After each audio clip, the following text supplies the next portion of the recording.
اور فاطمہ کی خاطر اسے اتنی بڑی چادر اوڑھنی پڑی۔ ختیجہ بیگم نے اسے باہر جاتے دیکھ کر رسید تھما دی۔ اوریجنل جیولرز پر فاطمہ کا ڈائمنڈ سیٹ ہے، اٹھا لانا مارکیٹ میں شاپ ہے۔ اس نے رسید پرس میں رکھ لی۔ اب ایک نظر حال پر، تم اگر سوچ رہی ہو کہ سب جلدی ٹھیک ہو جائے تو ایسا ممکن نہیں، مہروز نے کہا۔ وہ اس کی طرف پشت کیے لیٹی تھی، آنکھوں پر بازو رکھے سونے کی ایکٹنگ کر رہی تھی۔ وہ اچھی طرح جانتا تھا، وہ مدھم لیمپ کی روشنی میں بیڈ گراؤنڈ سے ٹیک لگائے اس کی پشت کو گھیر گور رہا تھا۔ ابھی تمہاری کوئی اثر نہیں کرے گی، صحیح وقت پر سب ٹھیک ہو جائے گا، بس صبر کرو اور انتظار کرو۔ مجھے یقین ہے تمہارے موم ڈیڈ کے غصے میں کمی آ جائے گی۔ وہ اسے حوصلہ دے رہا تھا۔ میری بیوی بننا تمہاری قسمت میں لکھا تھا، ورنہ میں شادی روز تک تمہارا نام تک نہیں جانتا تھا، فیس ٹو فیس کبھی دیکھا تک نہیں تھا، مگر ہم سفر بن گئے، شاید یہی قسمت ہے۔ وہ خاموش تھی۔ میں تم سے بات کر رہا ہوں۔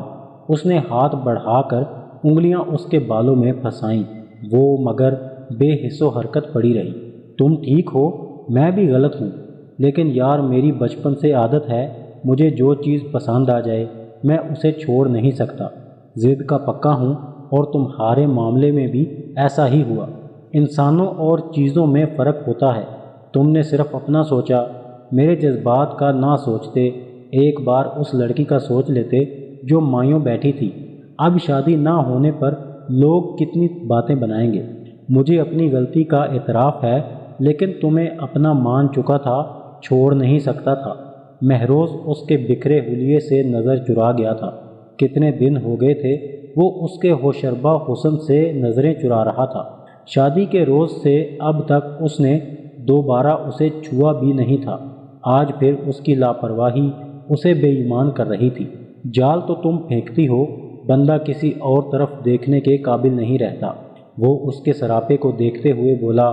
ربی اس کی نظروں کے تعاقب میں اپنا حلیہ دیکھ کر سٹپٹا گئی اور فوراً دوپٹہ ڈھونڈنے لگی۔ اب کیا فائدہ؟ وہ مسکرایا۔ وہ گستاخی پر آمادہ تھا۔ اس نے بچنے کی کوشش کی مگر بچ نہ سکی، اس کے شکنجے میں پھڑپھڑا کر رہ گئی اور وہ گستاخی کا ارتکاب کر بیٹھا۔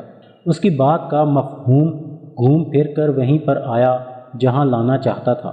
وہ آج پھر اسے قابو کر چکا تھا اور وہ سارے جتن کر کے بھی نکلنے میں ناکام رہی۔ اس کی گرفت مضبوط تھی۔ صبح ناشتے کی ٹیبل پر اس کا چہرہ پھر سوجا ہوا تھا۔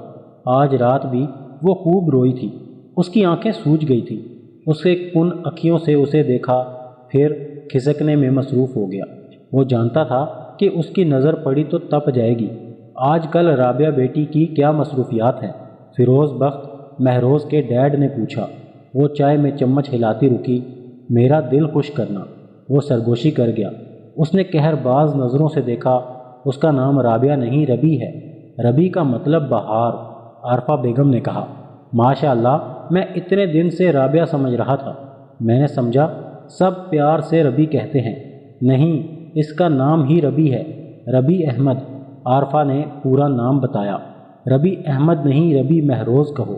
وہ ہنس کر بولے۔ میرے نام کے ساتھ ربی احمد ہی سوٹ کرتا ہے۔ وہ تلخی سے بولی۔ مہروز نے ٹھٹک کر اسے دیکھا۔ وہ دونوں بھی ہنستے ہنستے چپ ہو گئے۔ لیکن بیٹا، ہم تو اصول کی بات کر رہے ہیں۔ شادی کے بعد ہر لڑکی کے نام کے ساتھ کیا سارے اصول مجھ پر ہی لاگو ہوتے ہیں؟ وہ غصے سے بولی۔ ربی، یہ تم کس لہجے میں بات کر رہی ہو؟ مہروز اپنی جگہ سے کھڑا ہو گیا۔ وہ اپنے ساتھ اس کا رویہ برداشت کر سکتا تھا، مگر اپنے ماں باپ سے اونچی آواز میں بات کرنے کی اجازت نہیں دے سکتا تھا۔ اٹس اوکے بیٹا، وہ صرف بات کر رہی ہے۔ فیروز بخت نے مہروز کو چپ رہنے کا اشارہ کیا۔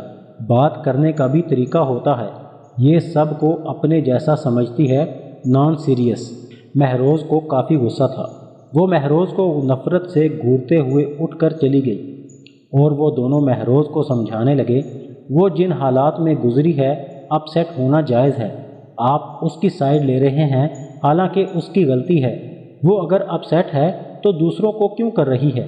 بار بار اس کی غلطی اسے یاد کروا کر تم اسے ٹارچر کر رہے ہو۔ اس طرح تو وہ نفسیاتی ہو جائے گی۔ اس سے سختی برت کر تم اپنے لیے مشکل پیدا کر رہے ہو۔ انہوں نے صاف طور پر سمجھایا۔ وہ کافی دیر ان کی باتیں چپ چاپ سنتا رہا۔ جاؤ، وہ پریشان ہوگی، انہوں نے کہا۔ سوری، میں آفس کے لیے لیٹ ہو رہا ہوں، یہ چوچلے پھر کبھی ہو جائیں گے۔ وہ بریف کیس اٹھا کر باہر جانے لگا۔ وہ دونوں بھی چپ ہو گئے۔ اب حال میں آتے ہیں۔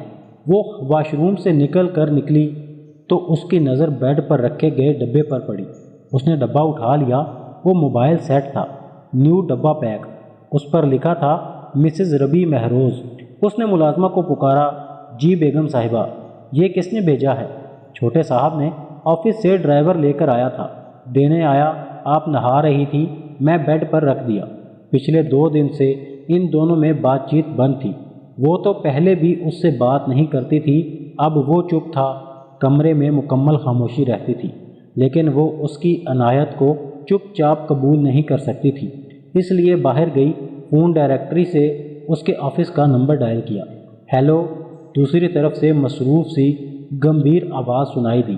یہ آواز وہ پہلے بھی سن چکی تھی۔ ہیلو، خاموشی پا کر اس نے دوبارہ کہا۔ ہیلو، میں ربی احمد بول رہی ہوں، اس نے ہمت سے کہا۔ او اچھا، میں سمجھا فاطمہ الیاس بات کر رہی ہے، اس نے چوٹ کی۔ فاطمہ تم جیسوں سے بات کرنا پسند نہیں کرتی، مگر ربی تو بات کرنا پسند کرتی ہے۔ مجھے پتہ نہیں تھا تم اتنے گھٹیا انسان ہو، ورنہ کبھی بات نہیں کرتی، مگر مجھے پتہ تھا تم اتنی اعلیٰ ہو، تبھی تو تم بات کر رہی ہو میری جان، اس نے مزے سے کہا۔ اس کے تن بدن میں آگ لگ گئی۔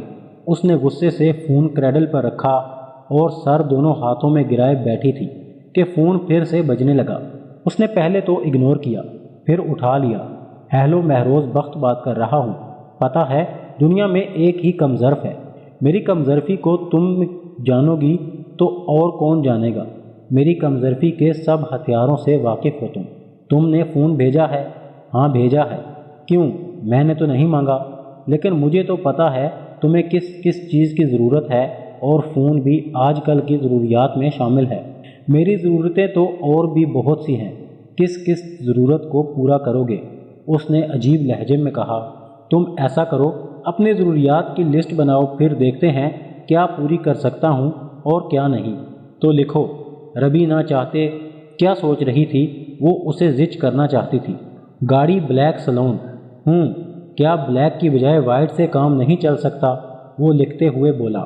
نہیں، میں پہلے بھی بلیک ہی استعمال کرتی آئی ہوں۔ سوری یار، ڈیلر آ گئے، کچھ لسٹ میں کام گھر آ کر کرتا ہوں۔ بس اتنی جلدی؟ اتنی جلدی بس نہیں، ابھی تم نے مانگا ہی کیا ہے؟ کچھ ایسا مانگو جسے مانگنے میں تمہیں مزہ آئے اور مجھے دینے میں خوشی۔ اور ہاں، ڈرائنگ روم کے گلاس وال کا پردہ ہٹا کر دیکھو اور پھر سوچو اور کیا مانگنا ہے۔ تمہیں وہاں بلیک کلر کی نیو گاڑی کھڑی ہوگی، لشکار مارتی، معلوم ہوتا ہے ابھی شو روم سے آئی ہے۔ یہ سب کر کے تم میری نظر میں کوئی سند نہیں پا سکتے مہروز بخت، اس نے ناگواری سے کہا اور پردے برابر کر دیے۔ دوستو، اس کہانی کا اگلا حصہ جلدی اپلوڈ کر دیا جائے گا۔ آپ کی محبت اور قیمتی وقت کا بہت